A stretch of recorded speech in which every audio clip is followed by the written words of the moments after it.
Chair now recognizes the gentleman from California, Mr. Khanna. Thank you, Mr. Chairman. Secretary Hegseth, tomorrow is 2 months since the war has begun. You've testified that it was $25 billion in cost in terms of the munitions we used and what we paid for it.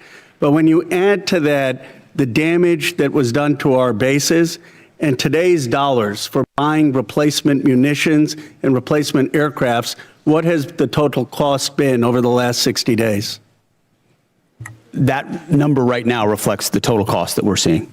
Including buying in today's dollars the new weapons and replacements, and including the damage there? That's your testimony? If there's adjustments to that, I would defer to the comptroller on that. And how much are you seeing in terms of, are you asking in terms of supplemental funding just for the Iran mission from this committee? If and when a supplemental is submitted, the majority of it would not just be for, what would be the ballpark for Iran? Munitions related to the entirety of what we want to get done. A number, what would you submit? It would be within on Iran, it would be less than 25 billion, but there's a lot more we would ask for beyond just Iran. You're saying it's 25 billion. Okay, I would just, if you come back, you want to revise those numbers, because all the experts are disagreeing with you when it comes to today's dollars and damage, but you can revise it. How much did it cost American taxpayers in terms of the strike to the Iranian school where kids were killed? Do you have that number in terms of the missiles we used? As I've said, that unfortunate situation remains under investigation. You don't know how much it costs the taxpayer? But I wouldn't tie a cost to that, to anything. It's a reasonable question, no, sir? I mean, our taxpayer money was going there. Do you know how much it will cost Americans in terms of their increased cost in gas and food over the next year because of the Iran war? I would simply ask you what the cost is of an Iranian nuclear bomb. I'm going to give you that opportunity. I would simply ask you what you're playing gotcha questions about domestic things. I'm not. You're saying it's a gotcha question to ask what it's going to be in terms of the increased cost of gas. Why won't you answer what it costs to prevent Iran from getting a nuclear bomb? I give you that, sir, but let me. What would it cost? What would you pay to ensure Iran doesn't get a nuclear bomb? What would you pay? I reclaim my time. Do you not know? You had no one do the analysis of what the increased cost of gas and food on the American people are going to be? What is the cost of Iran holding that straight at issue with nuclear weapons? It's $631 billion, which means it's an increase of $5,000 a year for American households. Now, let me give you this point. You're saying that your operation is preventing a nuclear Iran. Will you acknowledge that there is an economic cost to the American people for doing what you believe is necessary to make Iran denuclear? Will you acknowledge the economic cost? We have an incredible economic team that's managing this better than what the previous administration did to our economy, what the previous administration did with inflation, what the previous administration did with COVID, and you're going to lecture this administration about the economy? You know what is upsetting? Incredible. You didn't even do the analysis on how much it's costing the American people. It's one thing if you said, okay, it costs the American people $5,000, but we think it's worth it. That's what we've done in World War II and other wars. Here's what it costs. You got to pay for it. You don't even know what the average American is paying. You don't know what we paid in terms of the missiles that hit the Iranian school. You don't know what we're paying in terms of gas. You don't know what we're paying in terms of food. Your 25 billion number is totally off. It's the incompetence. It's the incompetence. Let me ask you this. Certainly, maybe here we'll find agreement. There were still 440 pounds of low-enriched uranium, correct, when President Obama, after the JCPOA? Is that accurate? The amounts and types are classified. Okay. Will you acknowledge that there were 970 pounds of uranium enriched after Trump tore up the JCPOA? The JCPOA was a terrible deal that allowed Iran a path to a nuclear bomb. You deal with vague platitudes. I'm asking you about numbers. Like, you don't know what gas costs, you don't know what food costs, you don't know what the operation costs. You know, I get sound bites, but how about numbers? Do you know how much the enriched uranium was after you ripped up the JCPOA? Trump did. I'll give you a number. I know that, as was stated by early on, the price of gas is twice as expensive in California, your home state, as anywhere else in the country because of the horrible policies your state pursued. You know what? It used to be that that type of stuff worked, and then you started to lose the people that you campaigned you wanted to be for, because you said you wouldn't get us into bad wars. You said you would bring down the prices. You know what I'm sad for? I'm sad for all the people who voted for Trump. I'm sad for them because you betrayed them. You've betrayed a lot of that MAGA base. And you know who knows that? J.D. Vance knows that. Gentleman's time's expired. Chair now recognizes the gentleman from Nebraska, Mr. Bacon. Thank you, Mr. Chairman. I thank all three of you for being here today. It's a real privilege to be a part of this committee.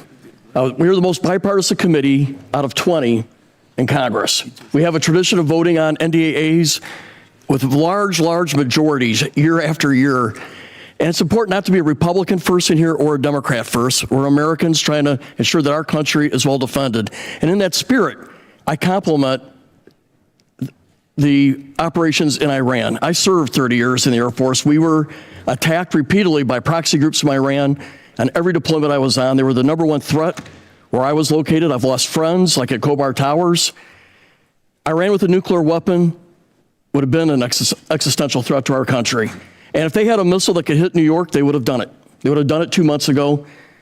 So I support our operations there. I think it was good that we got Maduro out. You know, I would say it would be important to get the representative government that duly won their election there, and not good to replace one dictator with another dictator, but Maduro was bad for their country. And I support our 5% GDP spending.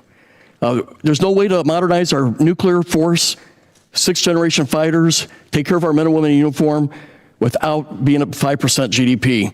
But also in the spirit, I share a bipartisan concern of the firings that we've seen at the Pentagon. 4 of the 6 service chiefs, for example, the Coast Guard.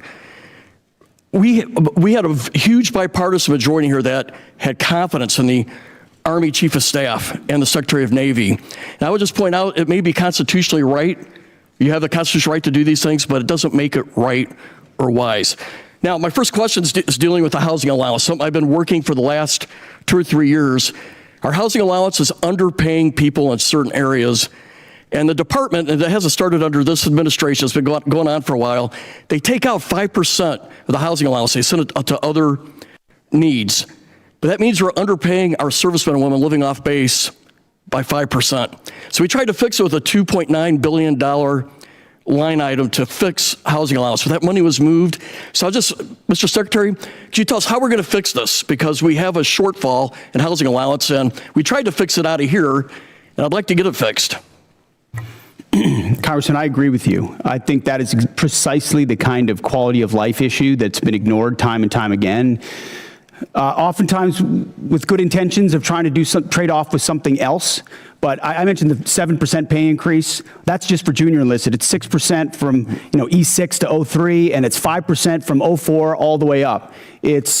But closing that gap, TRICARE reimbursement's a big one we're going to look at as well. If we reimburse TRICARE lower than Medicare, then no one wants to take TRICARE, and now you don't have a real network for service members. So those places where we pinched pennies to try to eke out additional budget space have really hurt service members. So I'm committed to working with you on that to close that gap and ensure that folks can live where they are asked to serve because they can afford housing. I think this has already been addressed to a degree, but I just want to emphasize we did put $400 million in for Ukraine. I asked you to execute it. It's important for most of us in here. It has overwhelming support. Also, I'm the chair of the Baltic Security Caucus, and we've put money in for the Baltic Security Initiative. These people love America. They love freedom more than anywhere I've ever been, and they need us. They're on the front lines with Russia. I have a question for the chairman. So we did 29 years of the nuclear alert, airborne alert, the Looking Glass mission.